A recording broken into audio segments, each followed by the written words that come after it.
साथियों नमस्कार। एक बार फिर से आप सभी का बहुत बहुत स्वागत है आपके अपने परिवार मैथ्स वाटिका में।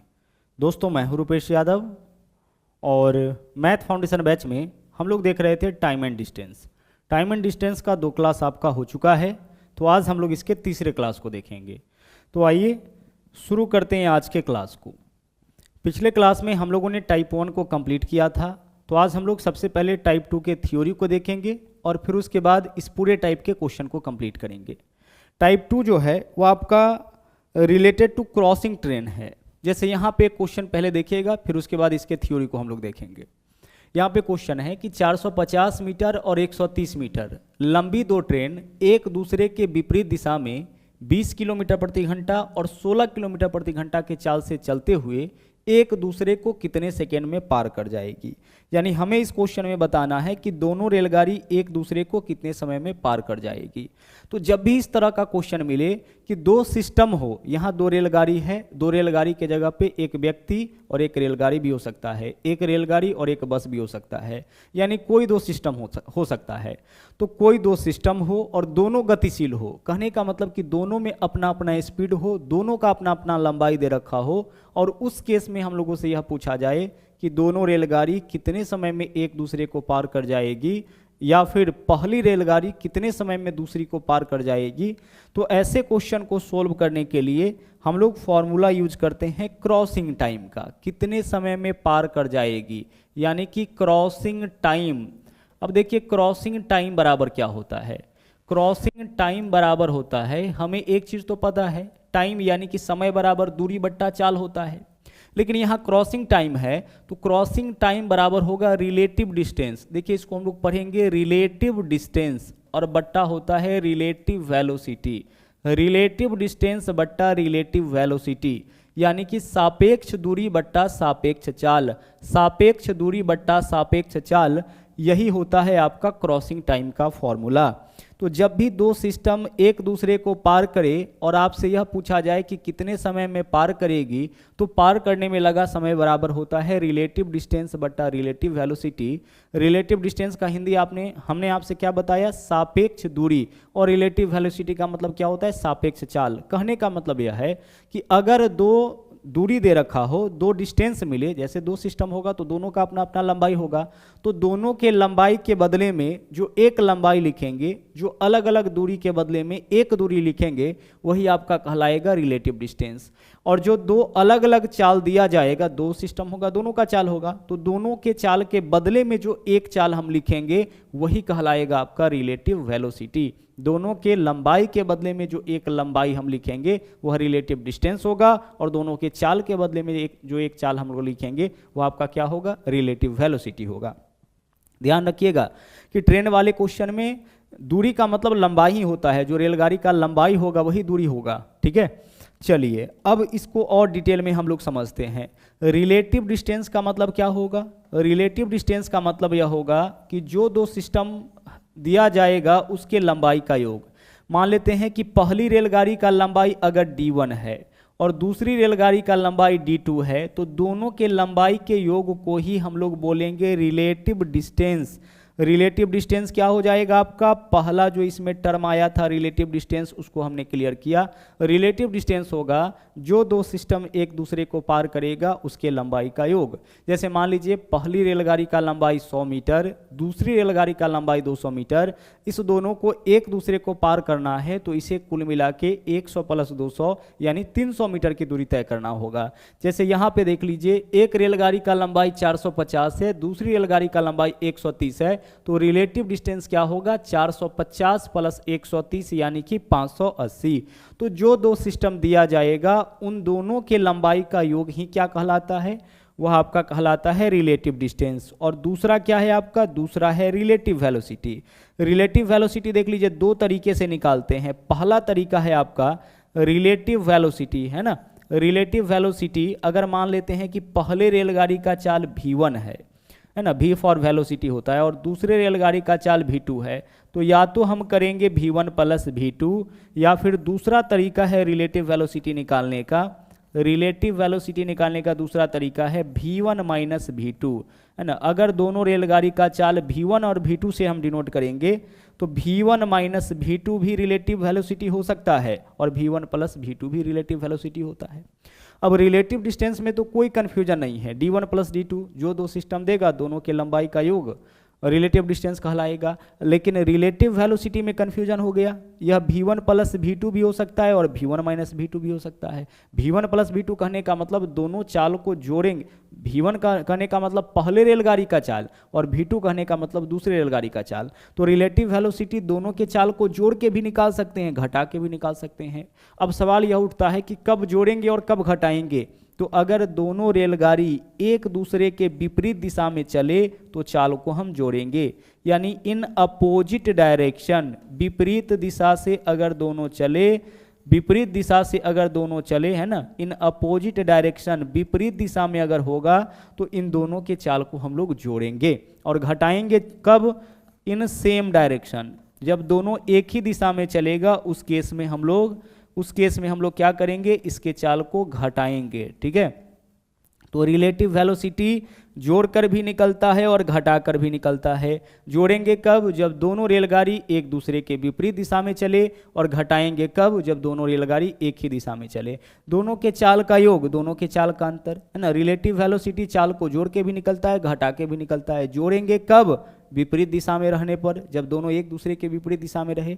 और घटाएंगे कब? जब दोनों एक ही दिशा में चले। ठीक है, तो ओवरऑल आपका यह फॉर्मूला होगा, क्रॉसिंग टाइम यानी कि पार करने में लगा समय बराबर रिलेटिव डिस्टेंस बटा रिलेटिव वेलोसिटी। इस फॉर्मूला का उपयोग आपको कब करना है? तो जब भी दो सिस्टम रहे और दोनों का अपना अपना लंबाई दे, साथ में दोनों गतिशील हो, उस केस में एक दूसरे को पार करने में लगा समय बराबर रिलेटिव डिस्टेंस बटा रिलेटिव वेलोसिटी होता है। रिलेटिव डिस्टेंस का मतलब सापेक्ष दूरी। सापेक्ष दूरी क्या होगा? जो दो सिस्टम एक दूसरे को पार करेगा उसके लंबाई का योग।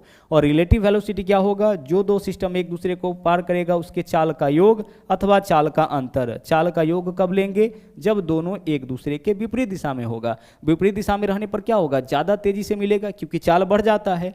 तो विपरीत दिशा में रहने पर चाल को हम ऐड करेंगे। ठीक है, चाल को हम क्या करेंगे? ऐड करेंगे। और सेम डायरेक्शन में रहने पर हम चाल को क्या करते हैं? घटा लेते हैं। ओके, चलिए आगे बढ़ते हैं। अब हम लोग देखते हैं इस पे आधारित जो क्वेश्चन है उसको। ठीक है, देखिएगा पहला क्वेश्चन आपके सामने है। सबसे पहले देखिए 450 मीटर और 130 मीटर, पूरे डिटेल में इस क्वेश्चन को हम लोग समझेंगे। लंबी दो ट्रेन, तो पहले ट्रेन का लंबाई इसको हम D1 से दर्शाते हैं। कितना दे रखा है आपका? 450 मीटर। बहुत ही आराम से समझिए, पहला क्वेश्चन है। ठीक है, दूसरे ट्रेन का लंबाई देख लीजिए कितना है। दूसरे ट्रेन का लंबाई दे रखा है आपका 130 मीटर।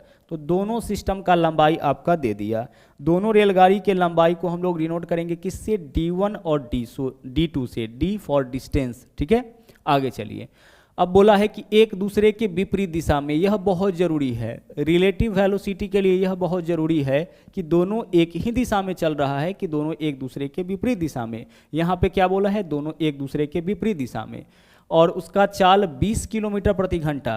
पहले रेलगाड़ी का चाल कितना दे रखा है? 20 किलोमीटर प्रति घंटा।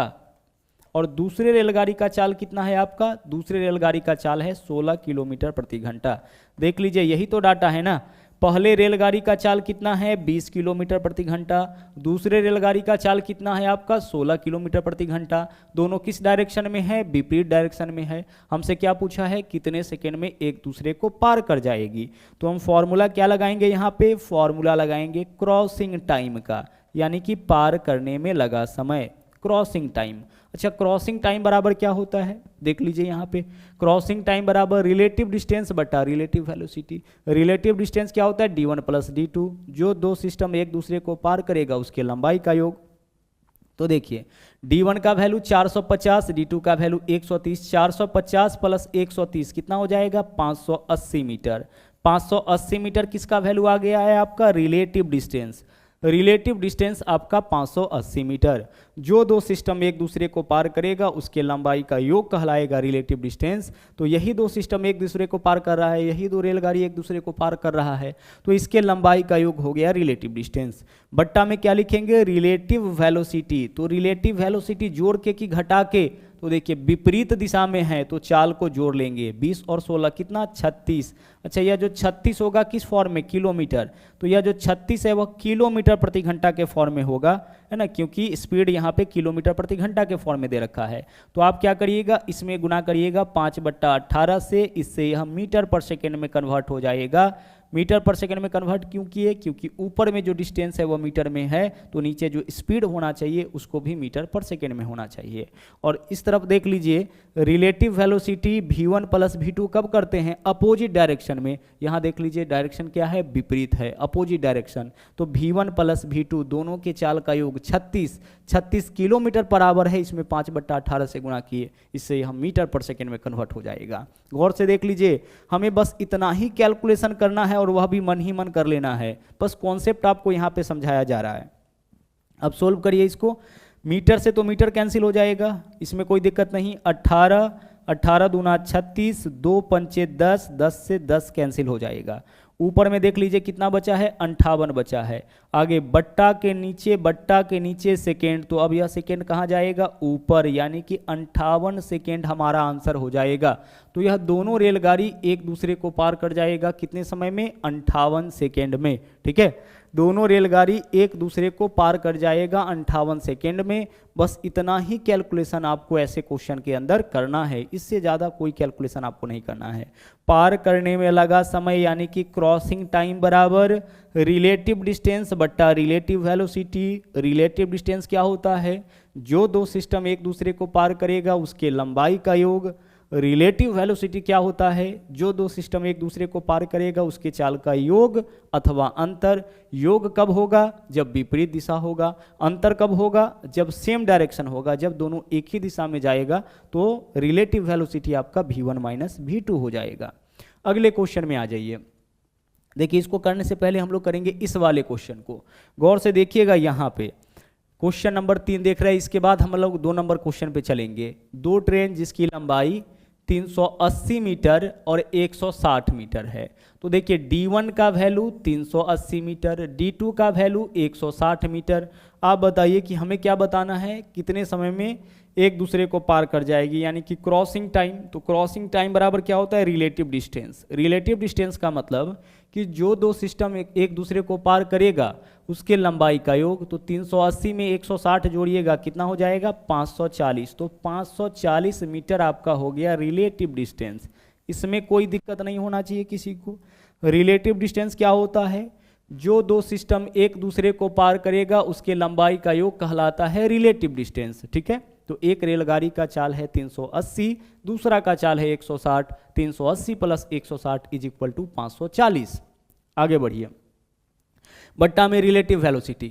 तो एक का चाल कितना है 75 और दूसरे रेलगाड़ी का चाल 93। देख लीजिए v1 का वैल्यू 75, v2 का वैल्यू 93। चलते हुए कितने समय में एक दूसरे को पार कर जाएगी, यदि दोनों एक ही दिशा में जा रही है, सेम डायरेक्शन है, दोनों एक ही दिशा में जा रही है मतलब सेम डायरेक्शन। ठीक है, सेम डायरेक्शन में चाल को घटाएंगे और चाल बड़े चाल में से छोटे चाल को, तो 93 में से 75 माइनस करिए कितना हो जाएगा 18। और चाल किस फॉर्म में है, किलोमीटर प्रति घंटा। किलोमीटर प्रति घंटा में रहने पर हम कितना से गुना करते हैं, 5/18 से। इससे स्पीड आपका कन्वर्ट हो जाता है मीटर पर सेकेंड के फॉर्म में। ठीक है, देख लीजिए एक बार फिर से, कोई दिक्कत इस क्वेश्चन में नहीं होना चाहिए। कितने समय में एक दूसरे को पार कर जाएगी, यदि दोनों एक ही दिशा में जा रही हो। तो एक ही दिशा में जा रही हो उस केस में हम लोग क्या करेंगे, जो चाल होगा उसको घटा के लिखेंगे। तो 93 और 75, बड़ा वैल्यू में से छोटा वैल्यू घटाइएगा। 93 में से 75 माइनस करिए कितना 18। तो 18 किलोमीटर प्रति घंटा है, इसमें 5/18 से गुणा करेंगे तो मीटर पर सेकेंड हो जाएगा। तो यह आपका रिलेटिव वेलोसिटी हो गया, यह आपका रिलेटिव डिस्टेंस हो गया, कोई दिक्कत इसमें नहीं होना चाहिए। अब इसको सोल्व करिए, 18 से 18 कैंसिल, मीटर से मीटर कैंसिल, 5 से काटेंगे, 5 से काटेंगे कितना हो जाएगा, 5 एकम 5, 0, 5 अठे 40। बट्टा के नीचे, बट्टा में सेकेंड है, सेकेंड ऊपर जाएगा, यानी कि 108 सेकेंड में यह दोनों रेलगाड़ी एक दूसरे को पार कर जाएगी, यदि दोनों एक ही डायरेक्शन में चल रही हो। क्लियर, चलिए तो नंबर 2 क्वेश्चन हम लोग क्लियर कर लिए हैं। कॉन्सेप्ट आपका क्लियर हो चुका होगा। क्रॉसिंग टाइम से रिलेटेड जब भी क्वेश्चन आएगा तो यही मेथड आपको यूज करना है। अब आगे देखिए, इसमें और सारा जो क्वेश्चंस बनता है उसको भी हम लोग देखते हैं। अब हम लोग देखेंगे क्वेश्चन नंबर 2। देखिएगा इस क्वेश्चन को गौर से। बोला है दो ट्रेन ए तथा बी क्रमशः 90 किलोमीटर प्रति घंटा, यह स्पीड हो गया ट्रेन ए का, और 54 किलोमीटर प्रति घंटा यह स्पीड हो गया ट्रेन बी का। यानी V1 का वैल्यू 90, V2 का वैल्यू 54। आगे देख लीजिए, चाल से चल रही है। आगे देखिए क्या बोला है, ट्रेन ए ट्रेन बी में बैठे एक यात्री को, ट्रेन ए किसको पार किया है, ट्रेन बी को पार नहीं किया है, ट्रेन ए पार किया है ट्रेन बी में बैठे यात्री को। कितने सेकेंड में पार किया है, 8 सेकेंड में पार कर गया है। ठीक है, तो हमें बताना है ट्रेन ए की लंबाई। अब गौर से देखिएगा, क्रॉसिंग टाइम का फॉर्मूला बताइए क्या होता है। क्रॉसिंग टाइम का, सर क्रॉसिंग टाइम का फॉर्मूला होता है रिलेटिव डिस्टेंस बट्टा रिलेटिव वेलोसिटी। रिलेटिव डिस्टेंस बट्टा रिलेटिव वेलोसिटी, यही तो होता है, पार करने में लगा समय बराबर सापेक्ष दूरी बट्टा सापेक्ष चाल, रिलेटिव डिस्टेंस बट्टा रिलेटिव वेलोसिटी। इस बार क्वेश्चन में दे दिया है कितने समय में पार कर जाता है, 8 सेकेंड में। तो क्रॉसिंग टाइम के स्थान पर 8 सेकेंड लिखिए, सीधे 8 लिख देते हैं। यूनिट हमारा अंडरस्टूड है। ठीक है, ऐसे क्वेश्चन में जो यूनिट होता है, अगर समय होगा तो सेकेंड के फॉर्म में, दूरी होगा तो मीटर के फॉर्म में, और चाल होगा तो मीटर पर सेकेंड के फॉर्म में। जो नहीं होगा इस फॉर्म में उसको उस फॉर्म में कन्वर्ट करेंगे, बाकी सब अंडरस्टूड होता है। चलिए, तो पार करने में कितना समय लगा है, 8 सेकेंड का समय लगा है। आगे देख लीजिए। अब सबसे पहले हम लोग यह देखते हैं कि ट्रेन ए किसको पार किया है, बी में बैठे एक यात्री को। तो ट्रेन ए का लंबाई हम मान लेते हैं ए, और ट्रेन ए पार किया है बी में बैठे एक यात्री को। तो ट्रेन बी का लंबाई हमें क्या मानना पड़ेगा, 0 मानना पड़ेगा, क्योंकि ट्रेन बी को पार नहीं किया है। देख लीजिए, जैसे मान लीजिए कि यह हमारा कोई ट्रेन है, तो ट्रेन बी को पार नहीं किया है, वह किसको पार किया है, बी में बैठे एक यात्री को। यहाँ पे कोई यात्री बैठा हुआ है, इसको पार किया है। तो इसको पूरे ट्रेन को पार करने का मतलब होता है कि इस दोनों ट्रेन के लंबाई के योग इतनी दूरी तय करनी होगी। लेकिन ट्रेन बी में बैठे केवल यात्री को पार करना है। तो ट्रेन बी में बैठा जो यात्री होगा उसका स्पीड उतना ही होगा जितना ट्रेन बी का स्पीड होगा, लेकिन उसका लंबाई जो होगा वह क्या होगा, लंबाई आपका 0 हो जाएगा, क्योंकि व्यक्ति होता है नेग्लिजिबल डिस्टेंस वाली वस्तु।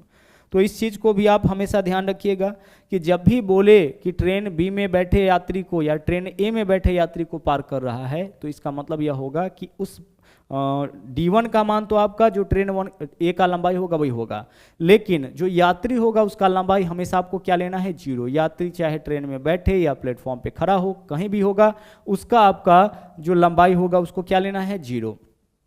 तो ट्रेन ए किसको पार किया, बी में बैठे यात्री को। तो ट्रेन ए का लंबाई ए और बी का लंबाई कितना, 0। अब आगे देख लीजिए। अब इस क्वेश्चन में पढ़ के यह बताइए कि दोनों रेलगाड़ी एक दूसरे के विपरीत दिशा में है कि एक ही दिशा में। तो क्वेश्चन में कहीं क्लियर नहीं किया है कि दोनों रेलगाड़ी एक दूसरे के विपरीत दिशा में है कि दोनों एक ही दिशा में है। तो अब क्वेश्चन का जो भाषा होगा वही इस चीज़ को क्लियर करेगा। अगर क्वेश्चन में बोले कि एक दूसरे को पार करती है, अगर डायरेक्शन न दे कि विपरीत दिशा में है कि एक ही दिशा में, उस केस में हम लोग क्वेश्चन के भाव से स्पष्ट करेंगे। ठीक है, अगर बोले कि दोनों रेलगाड़ी एक दूसरे को पार करती है, मतलब एक दूसरे के विपरीत दिशा में, लेकिन बोले पहली रेलगाड़ी दूसरी को पार करती है या दूसरी रेलगाड़ी पहली को पार करती है, इसका मतलब दोनों एक ही दिशा में है। तो यहाँ बोला है ट्रेन ए ट्रेन बी में बैठे यात्री को पार करता है, मतलब कि सेम डायरेक्शन। तो सेम डायरेक्शन में चाल घटेगा, तो 90 में से 54 माइनस करिए, कितना हो जाएगा, 36। और यह जो 36 है वह किलोमीटर पर आवर के फॉर्म में। तो इसमें हम कितना से गुना करेंगे, 5/18 से। इससे यह मीटर पर सेकेंड में कन्वर्ट हो जाएगा।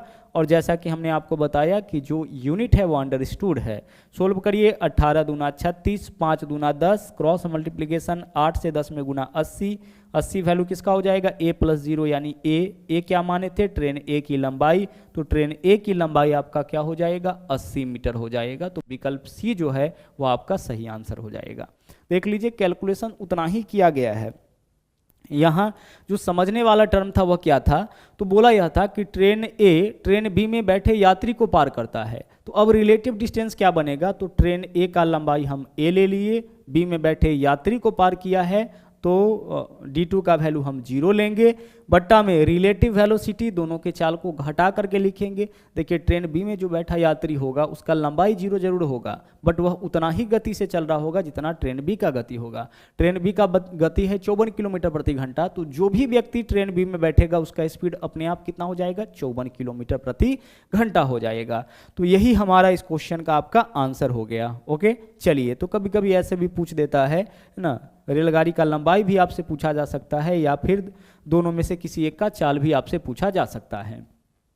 नंबर 4 क्वेश्चन में देखिए, नंबर 4 क्वेश्चन यहाँ पे बोला है कि एक 150 मीटर लंबी ट्रेन विपरीत दिशा से 18 किलोमीटर प्रति घंटा के चाल से आ रहे एक व्यक्ति का चाल कितना है, 18 किलोमीटर प्रति घंटा, 6 सेकेंड में पार कर जाता है। व्यक्ति को कितने समय में, 6 सेकेंड में पार कर गया। तो हमें बताना है ट्रेन की गति किलोमीटर प्रति घंटा में कितना। अब गौर से देखिएगा, हम डाटा पूरा लिखते हैं। रेलगाड़ी का लंबाई बोलिए कितना है, d1 आपका 150 मीटर, पहले रेलगाड़ी का लंबाई 150 मीटर।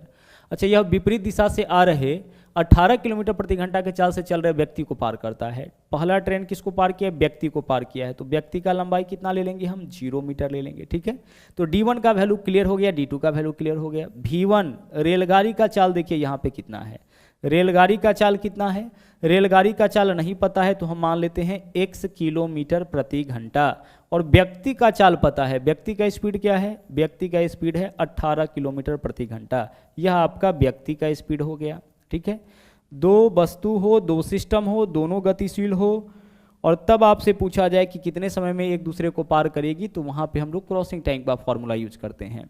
देखिए, पहले रेलगाड़ी का लंबाई d1, दूसरे रेलगाड़ी का लंबाई d2, पहले सिस्टम का लंबाई d1, दूसरे सिस्टम का लंबाई d2। तो रेलगाड़ी 150 मीटर की है और इसको पार करना है व्यक्ति का, तो व्यक्ति का लंबाई बाय डिफॉल्ट क्या लेना है, 0। आगे देखिए, पहले रेलगाड़ी का चाल कितना है, x किलोमीटर प्रति घंटा, और दूसरा रेलगाड़ी नहीं बल्कि व्यक्ति है, इसका चाल कितना दे रखा है, 18 किलोमीटर प्रति घंटा, और डायरेक्शन भी दे रखा है, किस दिशा में है, विपरीत। विपरीत दिशा में हम क्या करते हैं, चाल को जोड़ते हैं। तो अब फॉर्मूला आप यहाँ पे लगाइए क्रॉसिंग टाइम का। आपको पता है अब कि क्रॉसिंग टाइम बराबर होता है रिलेटिव डिस्टेंस बट्टा रिलेटिव वेलोसिटी। आज हम लोग केवल इसी कॉन्सेप्ट को सीखेंगे, रिलेटिव डिस्टेंस बट्टा रिलेटिव वेलोसिटी। अब इस क्वेश्चन में देखिए, पार करने में समय कितना लगा है, 6 सेकेंड का समय लगा है, तो समय तो दे रखा है 6 सेकेंड, पार करने में लगा समय बराबर रिलेटिव डिस्टेंस, दोनों रेलगाड़ी के लंबाई का योग या दोनों सिस्टम के लंबाई का योग जो एक दूसरे को पार करेगा। तो 150 प्लस 0, 150 प्लस 0 कितना हो जाएगा, 150, तो ऊपर में 150 होगा केवल, बट्टा रिलेटिव वेलोसिटी। चाल को हम क्या करेंगे, जोड़ेंगे, तो x प्लस क्या हो जाएगा, 18, और x प्लस 18 जो होगा वह किस फॉर्म में होगा, x प्लस 18, यहाँ भी चाल किलोमीटर प्रति घंटा, यह भी किलोमीटर प्रति घंटा, तो बस आप इसमें गुना कर लीजिए 5/18 से। इसके लिए आप तैयार ही रहिएगा ऐसे क्वेश्चन में कि हमें चाल में 5/18 से गुना करना है। ठीक है, इतना ही कैलकुलेशन आपका होना था, बट आपको समझ में आए अच्छी तरह से, इसलिए इन चीज़ों को भी यहाँ पे लिखा गया है। पार करने में लगा समय बराबर क्या होता है, रिलेटिव डिस्टेंस बट्टा रिलेटिव वेलोसिटी। पार करने में समय कितना लगा है, 6 सेकेंड। रिलेटिव डिस्टेंस मतलब जो दो सिस्टम एक दूसरे को पार करेगा उसके लंबाई का योग। एक रेलगाड़ी है, एक व्यक्ति है, तो रेलगाड़ी का लंबाई 150 दे रखा है, व्यक्ति का 0 लेंगे। इसके अलावा विपरीत दिशा में है तो दोनों के चाल को जोड़ेंगे। रेलगाड़ी का चाल नहीं पता है, x मान लिए, व्यक्ति का चाल 18 किलोमीटर प्रति घंटा में है, 5/18 से गुना करेंगे, यह मीटर पर सेकंड में कन्वर्ट हो जाएगा। अब सोल्व करिए, 6 से काटिए इसको, 25 छके 150 हो जाएगा। आगे चलिए, आगे अगर हम इसको काटे, यहाँ पे देख लीजिए, अगर हम इसको काटे, अच्छा ऐसा करिए, इस पार्ट को यहाँ पे लिखिए आप, x प्लस 18 इंटू क्या है आपका 5/18, यही है ना। चलिए क्रॉस मल्टीप्लाई करते हैं तो यह वाला पूरा पार्ट यहाँ हो जाएगा, बराबर कितना होगा, बराबर 25 होगा। अब इसको सोल्व करिए, 5 इधर गुना में इधर आएगा तो भाग में, तो 5 से काटिए, 5 25।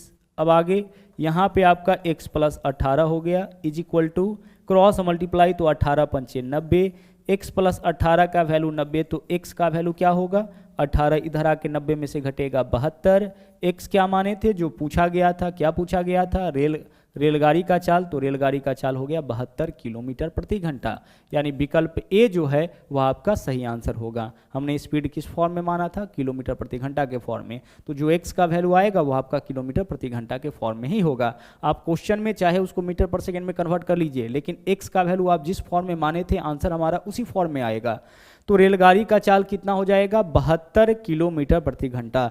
तो कहने का यह मतलब है कि पार करने में लगा समय भी आपसे पूछ सकता है, दोनों में से किसी एक का लंबाई भी आपसे पूछ सकता है, या फिर दोनों में से किसी एक का चाल भी आपसे पूछा जा सकता है। बट ओवरऑल हमें क्या करना है, इसी फॉर्मूला का उपयोग करना है। ओके, चलिए आगे बढ़ते हैं, अगले क्वेश्चन में आ जाइए। यहाँ पे देखिएगा क्या है, बोला यह गया है, क्वेश्चन नंबर यह आपका 5 होगा। ठीक है, बोला यह गया है कि दो ट्रेन समानांतर पथों पर एक दूसरे के विपरीत दिशा में क्रमशः 54 किलोमीटर प्रति घंटा और 36 किलोमीटर प्रति घंटा के चाल से चलते हुए एक दूसरे को 10 सेकेंड में पार करता है। ठीक है, पहला डाटा देख लीजिए, यहाँ पे यह दे रखा है। आगे इतना डाटा के हिसाब से हम लोग क्वेश्चन को पहले सोल्व करते हैं। पार करने में कितना समय लगा है, 10 सेकेंड का समय लगा है। तो पार करने में लगा समय बराबर रिलेटिव डिस्टेंस, दोनों में से किसी का लंबाई नहीं दिया है, तो पहले ट्रेन का लंबाई d1, दूसरे ट्रेन का लंबाई d2, रिलेटिव डिस्टेंस हो गया, बट्टा रिलेटिव वेलोसिटी। रिलेटिव वेलोसिटी जोड़कर या घटाकर, तो विपरीत दिशा में है ना, तो विपरीत दिशा में बोला है तो जोड़ के, तो 54 और 36 कितना हो जाएगा, 90, और 90 गुना क्या करेंगे, 5/18 करेंगे, इससे यह मीटर पर सेकेंड में कन्वर्ट हो जाएगा। अब तक में जो आंसर आप निकाल सकते हैं, जो वैल्यू आप निकाल सकते हैं निकालिए। 18 पंचे 90, क्रॉस मल्टीप्लाई, पंचे 25 गुना 10 250, 250 किसका वैल्यू हो जाएगा, d1 प्लस d2 का, यानी दोनों रेलगाड़ी के लंबाई का योग आपका आ गया है 250। ठीक है, देख लीजिए, पंचे 25, 25 में 10 से गुना 250, 250 वैल्यू किसका होगा, d1 प्लस d2 का, यानी d1 प्लस d2 का वैल्यू आ गया 250। दोनों रेलगाड़ी के लंबाई का योग 250 आ गया। अब चलेंगे हम लोग क्वेश्चन में आगे। आगे देखिए क्या बोला है, समान दिशा में, यहाँ पे चलिए विपरीत दिशा था, अब आगे समान दिशा में चलते हुए तेज गति वाली ट्रेन में बैठा एक यात्री। देखिए तेज गति वाली ट्रेन, तो तेज गति वाला ट्रेन कौन है, पहला ट्रेन। तेज गति वाली ट्रेन में बैठा एक यात्री धीमी गति वाली ट्रेन को 30 सेकेंड में पार करती है। अब देखिए, अब पार करने में कितना समय लगा है, 30 सेकेंड, पार करने में लगा समय 30 सेकेंड। तेज गति वाली ट्रेन में बैठा एक यात्री, मतलब तेज गति वाले ट्रेन का लंबाई 0 हो जाएगा, और यह धीमी गति वाले पूरे ट्रेन को पार किया है।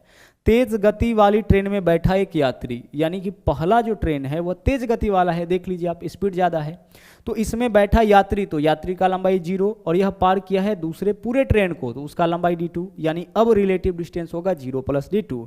पार किया है और समान दिशा में, 30 सेकेंड में पार किया है, समान दिशा में, देख लीजिए क्या बोला है, समान दिशा में, तो चाल को क्या करेंगे, घटाएंगे, तो 54 में से 36 माइनस करिए, 18 किलोमीटर पर आवर है, तो 5/18 से गुना कर लीजिए, यह मीटर पर सेकेंड में कन्वर्ट हो जाएगा। अब इसको सोल्व करिए, 18 से 18 गया, 5 में 30 से गुना करेंगे 150, 150 बराबर क्या होगा, d2, तो d2 का वैल्यू आपका आ गया 150, यानी दूसरे रेलगाड़ी का लंबाई 150, तो यहाँ से d1 का वैल्यू तो निकल जाएगा ना, d2 के जगह 150 रखिएगा, तो 150 इधर आके 250 में से घटेगा, कितना हो जाएगा, 100 मीटर, यानी पहले रेलगाड़ी का लंबाई 100 मीटर और दूसरे रेलगाड़ी का लंबाई 150 मीटर, यानी विकल्प ए जो है वह आपका सही आंसर हो जाएगा। बहुत ही बेहतरीन क्वेश्चन था, 2 स्टेज में इस क्वेश्चन को हमें सोल्व करना पड़ा। पहले क्या बोला था कि दो ट्रेन समानांतर पथों पर एक दूसरे के विपरीत दिशा में 54 और 36 किलोमीटर प्रति घंटा के चाल से चलते हुए एक दूसरे को 10 सेकेंड में पार करता है। आगे बोला कि समान दिशा में चलते हुए तेज गति वाली ट्रेन में बैठा एक यात्री धीमी गति वाली ट्रेन को 30 सेकेंड में पार करता है, तो 2 बार पार कराना है, एक बार 10 सेकेंड में और एक बार 30 सेकेंड में, तो 2 बार relative crossing time formula use किए। ठीक है, एक बार विपरीत दिशा में, एक बार सेम डायरेक्शन में, और इससे हमारा क्या हुआ, दोनों रेलगाड़ी का लंबाई आपका अलग अलग निकल गया है। ठीक है, क्रॉसिंग टाइम फॉर्मूला कितना बार यूज करेंगे, 2 बार, एक बार 10 सेकेंड में, एक बार 30 सेकेंड में। ठीक है, चलिए आगे बढ़ते हैं, अगले क्वेश्चन में आ जाइए। नंबर 6 क्वेश्चन देखिएगा, यहाँ पे क्या बोला गया है, बहुत ही इंपॉर्टेंट यह भी क्वेश्चन है। एक रेलगाड़ी 2 ऐसे व्यक्तियों को 9 और 10 सेकेंड में पार करता है। देख लीजिए, 2 बार इस बार क्रॉसिंग टाइम फॉर्मूला यूज करेंगे, क्योंकि पहला व्यक्ति को 9 सेकेंड में, दूसरा व्यक्ति को 10 सेकेंड में पार किया। एक रेलगाड़ी 2 व्यक्तियों को 9 सेकेंड और 10 सेकेंड में पार करता है। जो उसी रेलगाड़ी के दिशा में 2 किलोमीटर प्रति घंटा और 4 किलोमीटर प्रति घंटा की गति से चल रहा है। जो रेलगाड़ी के दिशा में 2 किलोमीटर प्रति घंटा और 4 किलोमीटर प्रति घंटा की गति से चल रहा है, उसको पहला को 9 सेकंड में और दूसरा को 10 सेकंड में पार करता है। तो हमें बताना है रेलगाड़ी की लंबाई। ठीक है, हमें क्या बताना है? रेलगाड़ी की लंबाई। अब ध्यान से देखिएगा, यहाँ पे दो व्यक्ति को पार किया है 9 सेकेंड और 10 सेकेंड में, 2 समय दे रखा है। तो हम लोग क्रॉसिंग टाइम वाला फॉर्मूला 2 बार यूज करेंगे, एक बार 9 सेकेंड में। तो पहला व्यक्ति को पार कितना समय में किया है? 9 सेकेंड में। तो पार करने में लगा समय बराबर रिलेटिव डिस्टेंस। तो रेलगाड़ी का लंबाई हम मान लेते हैं d1। ठीक है, एक ही रेलगाड़ी है तो d मान लेते हैं। और दूसरा क्या है? व्यक्ति है, पहले व्यक्ति को पार किया है 9 सेकेंड में। तो d पहले व्यक्ति रेलगाड़ी का लंबाई हम d से मान लिए। अगर 2 होता तो d1 प्लस d2 करते, एक ही है तो d मान लिए, d प्लस 0। अच्छा, d प्लस 0 कितना हो जाएगा? यह आपका d ही रह जाएगा। तो सीधे सीधे हम d भी तो ले सकते हैं। ठीक है, रिलेटिव वेलोसिटी क्या हो जाएगा? आपका d हो जाएगा, क्योंकि रेलगाड़ी है और साथ में एक व्यक्ति है। 9 सेकंड में किसको पार किया है? पहले व्यक्ति को। तो रेलगाड़ी का लंबाई d हो गया और पहले व्यक्ति का लंबाई 0, तो relative distance d plus 0 d हो जाएगा। आगे पहले व्यक्ति का चाल कितना है? 2। तो रेलगाड़ी का चाल हम मान लेते हैं v, पहले व्यक्ति का चाल है 2, तो v माइनस 2।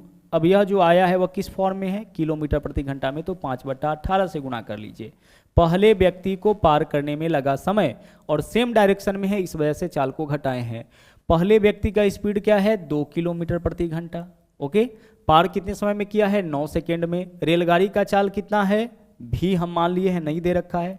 रेलगाड़ी का लंबाई कितना मानी है? d। पार करने में लगा समय रिलेटिव डिस्टेंस बटा रिलेटिव वेलोसिटी, समान दिशा है, चाल को घटाएंगे। यहां से देख लीजिए d का वैल्यू क्या आ जाएगा। इसको इसके साथ गुणा करेंगे तो क्या होगा? 9 इंटू v माइनस 2। ठीक है, 9 इंटू v माइनस 2 इंटू 5/18 बराबर क्या लिखेंगे? d, या फिर d बराबर हम लिख सकते हैं इतना। यही तो होगा। क्रॉस मल्टीप्लाई करिएगा तो 9 गुने इतना बराबर d, या फिर d का वैल्यू इतना हो गया।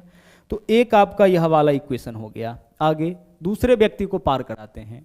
दूसरे व्यक्ति को कितने समय में पार किया है? 10 सेकेंड में। तो दूसरे व्यक्ति को पार किया है 10 सेकेंड में, पार करने में लगा समय बराबर रिलेटिव डिस्टेंस d1 ना, पहले रेलगाड़ी का लंबाई प्लस दूसरा, पहले सिस्टम का लंबाई प्लस दूसरे सिस्टम का लंबाई। तो पहला एक रेलगाड़ी है, उसका लंबाई d, दूसरा व्यक्ति है, व्यक्ति कोई भी होगा, उसका लंबाई 0 बट्टा रिलेटिव वेलोसिटी। तो रेलगाड़ी का चाल है v और दूसरे पर्सन का चाल कितना है? 4, तो v माइनस 4 और गुना करेंगे कितना से? 5/18 से। यहाँ भी आप क्रॉस मल्टीप्लाई करिएगा तो 10 गुने v माइनस 4 गुने 5/18, यही तो होगा। और यह वैल्यू किसका हो जाएगा? यह वैल्यू आपका d का होगा, है ना। d बराबर इतना, या है ना, इतना बराबर d या फिर d बराबर इतना, दोनों एक ही चीज़ होगा। अब यहाँ पे चलिए आप देखिए जरा सा, यह जो वैल्यू है वह भी किसका निकला है? d का, और यह जो वैल्यू है यह भी आपका किसका निकला है? d का निकला है। 2 बार हम लोग क्रॉसिंग टाइम फॉर्मूला यूज करेंगे, क्योंकि 2 बार यहाँ पे दिया गया है पार करने में लगा समय। तो यह भी आपका मान है d का और यह भी मान है d का, तो दोनों d का मान है तो दोनों आपस में बराबर होगा। तो बराबर करिए, किसको किसको बराबर करेंगे? तो यहाँ पे आपका क्या है? 10 इंटू v माइनस 4 इंटू 5/18, यह आपका d का मान है, और इधर d का मान क्या है? 9 गुने v माइनस 2 गुने 5/18। ठीक है, चूंकि यह दोनों d का मान है, इस वजह से दोनों आपस में क्या होगा? दोनों आपस में बराबर है, क्योंकि दोनों d का ही मान है। इससे यह आपका कैंसिल हो गया, इधर भी 5/18 गुना में, इधर भी गुना में, काट लीजिए।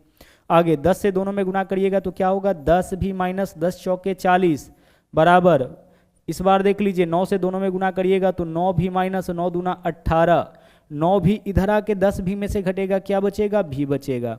और माइनस 40 इधर आएगा तो प्लस 40, तो माइनस 18 प्लस 40, एक माइनस में एक प्लस में, तो घटेगा चिन्ह बरका का, यानी कि 22 हो जाएगा।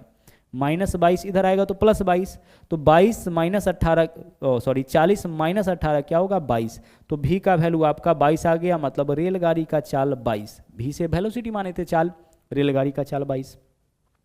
हमें रेलगाड़ी का चाल नहीं बताना है, रेलगाड़ी का लंबाई बताना है, यानी d का वैल्यू। तो v का मान या तो यहाँ पे रखिए या फिर v का मान यहाँ पे रखिए, रेलगाड़ी की लंबाई निकल जाएगा। हम यहाँ पे रखते हैं 10 गुने v माइनस 4, तो v का मान कितना है आपका? v का मान है 22। v का मान कितना है आपका? 22। तो 22 माइनस 4 कितना हो जाएगा? 18 गुने 5/18। 18 से 18 कैंसिल, 10 पंचे कितना हो जाएगा? 50 50 मीटर यही लंबाई किसका होगा, यही लंबाई आपका रेलगाड़ी का हो जाएगा।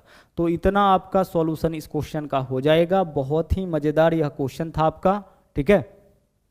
चलिए बढ़ते हैं हम लोग अगले क्वेश्चन में। फॉर्मूला हम लोग वही यूज किए हैं क्रॉसिंग टाइम का, पार करने में लगा समय बराबर रिलेटिव डिस्टेंस बटा रिलेटिव वेलोसिटी। आगे चलिए अगले क्वेश्चन में आ जाइए।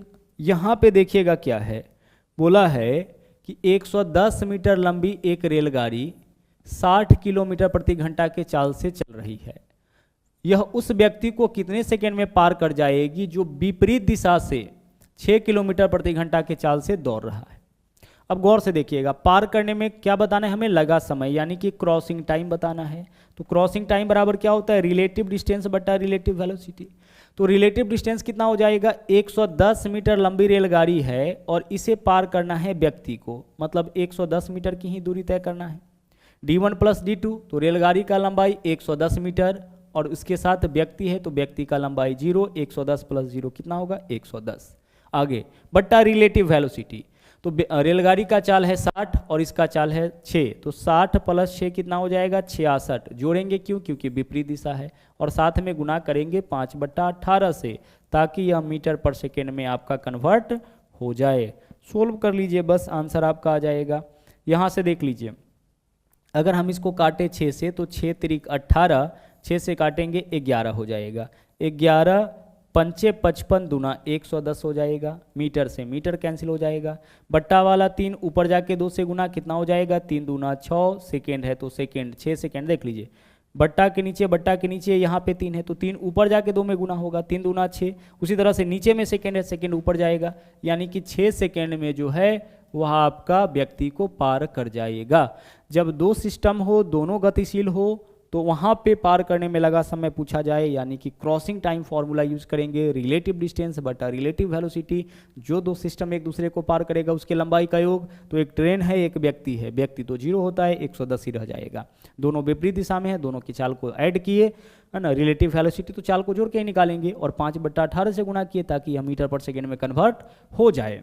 अगला क्वेश्चन देखिए, यहाँ पे बोला है 125 मीटर लंबी एक रेलगाड़ी एक व्यक्ति को जो ट्रेन के दिशा में यानी सेम डायरेक्शन है 5 किलोमीटर प्रति घंटा की चाल से जा रही हो 10 सेकेंड में पार करता है। तो ट्रेन की चाल पार करने में कितना समय लगा है, 10 सेकेंड पार करने में लगा समय, बराबर रिलेटिव डिस्टेंस, रेलगाड़ी का लंबाई कितना 125 और यह पार किया है व्यक्ति को, व्यक्ति का लंबाई कितना 0, तो 125 प्लस 0 125 रह जाएगा।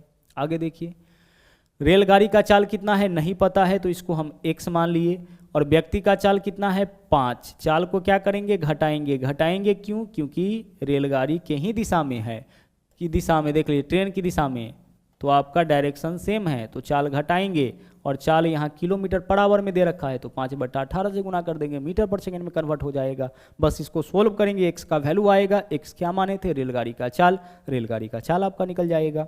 सोल्व करिए इसको, देखिए यहाँ पे 10 है तो 10 रहने दीजिए, इनटू इस पार्ट से पूरा इसमें गुना होगा, क्रॉस मल्टीप्लाई, तो x माइनस 5 इंटू 5 बट्टा कितना हो जाएगा 18, बराबर इधर वैल्यू इससे इसमें गुना किए, इधर वैल्यू क्या बच रहा है आपका 125, इसको अपने जगह पे रहने दीजिए।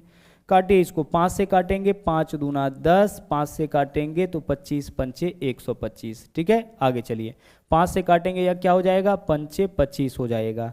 आगे बढ़ते हैं, है ना, 2 से इस दोनों में गुना हो जाएगा तो 2x माइनस 10 हो जाएगा, बाकी 18 भाग में इधर जाएगा तो गुना में 18 पंचे 90, 2x का वैल्यू कितना होगा देखिए, माइनस 10 इधर आके 90 में जुटेगा 100, 2x का वैल्यू 100 होगा तो x का वैल्यू क्या हो जाएगा, x का वैल्यू आपका 50 हो जाएगा। x क्या माने थे, x माने थे ट्रेन का चाल क्या होगा, वैसे भी क्वेश्चन में जो पूछता है उसी को हम लोग x मानते हैं, तो x यहाँ पे हम लोग माने थे ट्रेन की चाल, और ट्रेन की चाल आपका क्या होगा 50 किलोमीटर प्रति घंटा हो जाएगा, ठीक है। चलिए, तो यह आपका टाइप 2 का आखिरी क्वेश्चन था, बहुत ही ज़्यादा महत्वपूर्ण टाइप है टाइप 2, क्योंकि यहाँ से रिलेटेड बहुत सारे क्वेश्चंस पूछे जाते हैं। आप क्या करिएगा कि सबसे पहले फॉर्मूला का प्रैक्टिस करिएगा, फॉर्मूला को अच्छी तरह से समझिएगा, ओके, और उसके बाद हर एक क्वेश्चन को कम से कम 5 से 10 बार बनाना है, हर एक क्वेश्चन को बार बार बनाना है। आपके एग्जामिनेशन में अगर क्वेश्चन आएगा क्रॉसिंग ट्रेन से तो इसी में से कोई ना कोई या इसी पैटर्न पर आधारित कोई ना कोई क्वेश्चन पूछा जाएगा। तो इस तरीके से आपका टाइप 1 और टाइप 2 कंप्लीट हुआ। अगले दिन हम लोग मिलेंगे इसके अगले टाइप के साथ, तो मिलते हैं अगले क्लास में। Thank you. जय हिंद।